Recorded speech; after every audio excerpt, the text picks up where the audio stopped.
बिहार के दौरे पर प्रधानमंत्री नरेंद्र मोदी गया में जीतन राम मांझी के समर्थन में मांगे वोट्स। प्रधानमंत्री मोदी ने बीजेपी के संकल्प पत्र का जिक्र किया। गया ऐसा पहली बार है जब किसी पार्टी के संकल्प पत्र को गारंटी पत्र बोला जा रहा है। प्रधानमंत्री मोदी ने कांग्रेस आरजेडी पर साधा निशाना। कहा, कांग्रेस और आरजेडी ने देश का समय गंवा दिया, दोनों ने केवल अपना हित साधा। प्रधानमंत्री मोदी ने कहा, संविधान मोदी तो क्या उससे बनाने वाले बाबा साहेब अंबेडकर भी बदल नहीं सकते। रखने के लिए बीजेपी तो क्या स्वयं बाबा साहब अंबेडकर भी इस संविधान को नहीं बदल सकते हैं। प्रधानमंत्री मोदी ने आरजेडी पर किया सीधा वार। कहा, बिहार में भ्रष्टाचार का दूसरा नाम है आरजेडी। चारा घोटाले के नाम पर वोट मांगने वालों ने बिहार को सिर्फ जंगल राज दिया। प्रधानमंत्री मोदी ने आरजेडी के सिंबल पर कैसा तंज। कहा, लालटेन के जमाने वाले आधुनिक युग में नहीं ले जा सकते। हंसकर बोले, लालटेन से तो क्या आपका मोबाइल भी चार्ज नहीं हो सकता। प्रधानमंत्री मोदी ने विपक्ष को आगाह करते हुए कहा, बड़ी बात। बोले, सनातन को गाली देने वाले कान खोलकर सुन लें, संविधान बनाने वालों में थे 90% सनातनी। जो संविधान सभा थी उसमें 80-90% से भी ज्यादा, 80-90% से भी ज्यादा सबके सब सनातनी थे। प्रधानमंत्री मोदी ने गया में किया वादा, भारत की विरासत को वर्ल्ड हेरिटेज में दिलाएंगे स्थान। पर्यटन से गया का विकास पकड़ेगा रफ्तार। बीजेपी ने 7 उम्मीदवारों की 12वीं लिस्ट जारी कर दी। डायमंड हार्बर से अभिषेक बनर्जी के खिलाफ अभिजीत दास को बनाया उम्मीदवार। सतारा से छत्रपति उदयन राजे भोसले, फिरोजपुर से ठाकुर विश्वदीप सिंह को दिया मौका। बठिंडा से परमलाल कौर सिद्धू, होशियारपुर से अनीता सोम प्रकाश को मिला है मौका। आम आदमी पार्टी ने पंजाब में 4 उम्मीदवारों की लिस्ट जारी कर दी। फिरोजपुर से ठाकुर विश्वदीप सिंह के खिलाफ जगदीप सिंह काका बरार को दिया है मौका। आम आदमी पार्टी की ओर से गुरदासपुर से अमानेश्वर सिंह को, जालंधर से पवन कुमार टीनू को मिला है मौका। मलप्पुरम में जनसंपर्क अभियान की राहुल करेंगे शुरुआत। शाम 4:15 बजे जारी करेंगे राहुल अभियान। राहुल अपनी पार्टी के प्रत्याशियों के लिए मांगेंगे वोट्स। राहुल के जनसंपर्क अभियान में बड़ी संख्या में शामिल हो सकते हैं लोग।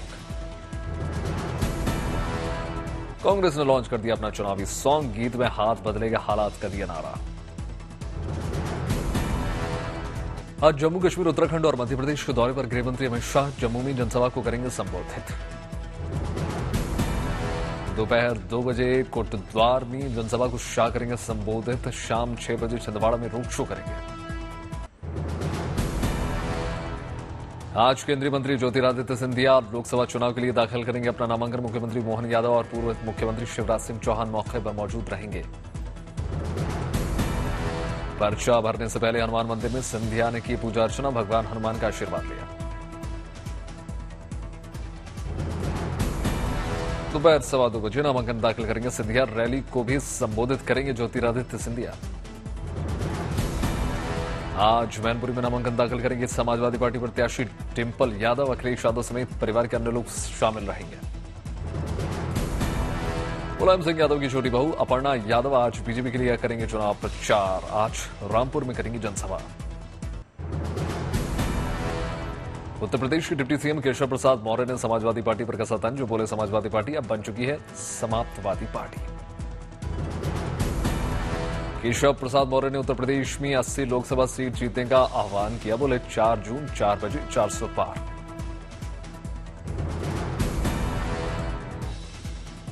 जनता सजा देने की शक्ति माननीय मोदी जी को देने के लिए तैयार बैठी है।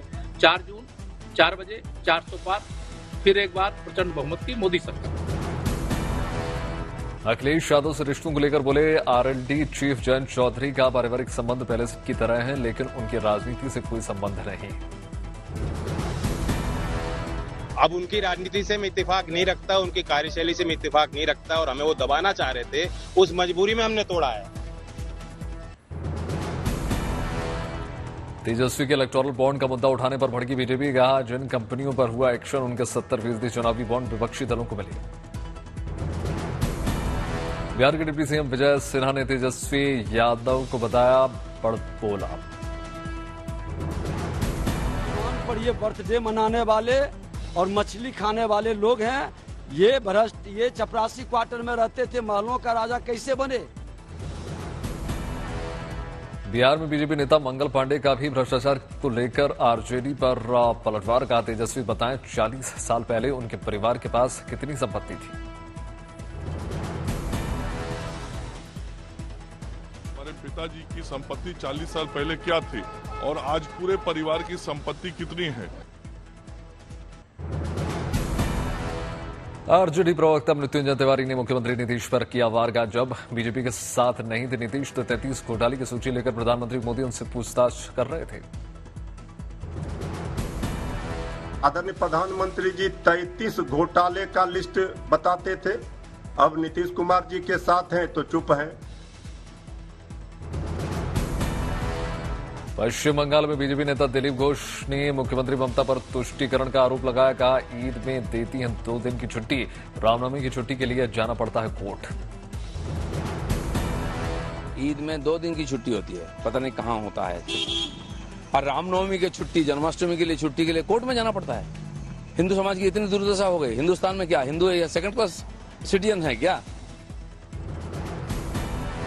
बीजेपी नेता दिलीप घोष ने सुरक्षा को लेकर ममता पर साधा निशाना। कहा सरकार को डूब मरना चाहिए, ये रामनवमी की सुरक्षा नहीं दे सकती। एआईएमआईएम के नेता अकबरुद्दीन ओवैसी ने खुद को बताया सपेरा। का जब बिन बजाता हूं तो मेरे इशारे पर नाचते हैं बड़े बड़े सांप। अकबरुद्दीन ओवैसी ऐसा सपेरा है, जब बीन बजाता है ना तो बड़े बड़े सांप उसके बीन पर जैसे चाहे वैसा नाचते। हैदराबाद में बीजेपी उम्मीदवार माधवी लता ने तेज किया अपना चुनाव प्रचार। लोगों से संपर्क साधकर भगवान से आशीर्वाद लिया।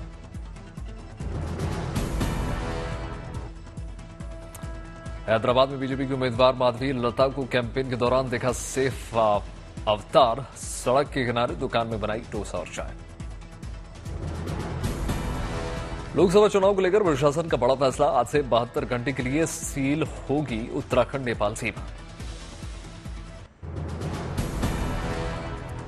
अगरतला में बीजेपी प्रत्याशी बिप्लब कुमार देव के समर्थन में निकाली गई बाइक रैली। त्रिपुरा के मुख्यमंत्री माणिक साह शामिल हुए। देवगढ़ में बीजेपी उम्मीदवार धर्मेंद्र प्रधान ने मां भद्रकाली मेरू यात्रा में शामिल हुए, मंदिर में पूजा अर्चना की। मोरबी में बीजेपी प्रत्याशी पुरुषोत्तम रूपाला ने रैली की, अपनी पार्टी के पक्ष में वोट मांगे। तेलंगाना के मुख्यमंत्री रेवंत रेड्डी ने नारायणपेट में रैली की। असम के तेजपुर में मुख्यमंत्री हिमंता बिस्वा सर्मा ने रोड शो किया, बड़ी संख्या में शामिल हुए लोग। नागपुर में चिकित्सक सम्मेलन का आयोजन हुआ, गोवा के मुख्यमंत्री प्रमोद सावंत शामिल हुए। चेन्नई में तमिलनाडु के मुख्यमंत्री स्टालिन ने किया रोड शो, बड़ी संख्या में शामिल हुए कार्यकर्ता। चेन्नई में तमिलनाडु के मुख्यमंत्री स्टालिन का दिखा अद्भुत अंदाज, फुटबॉल खेलते हुए नजर आए। रुद्रपुर में उत्साह में बीजेपी कार्यकर्ता उम्मीदवार अजय भट्ट के लिए डोर टू डोर कैंपेन करते हुए नजर आए। सीपीएम ने जारी कर दिया घोषणा पत्र। कहा अगर हम सत्ता में आएंगे तो परमाणु हथियारों को खत्म कर देंगे।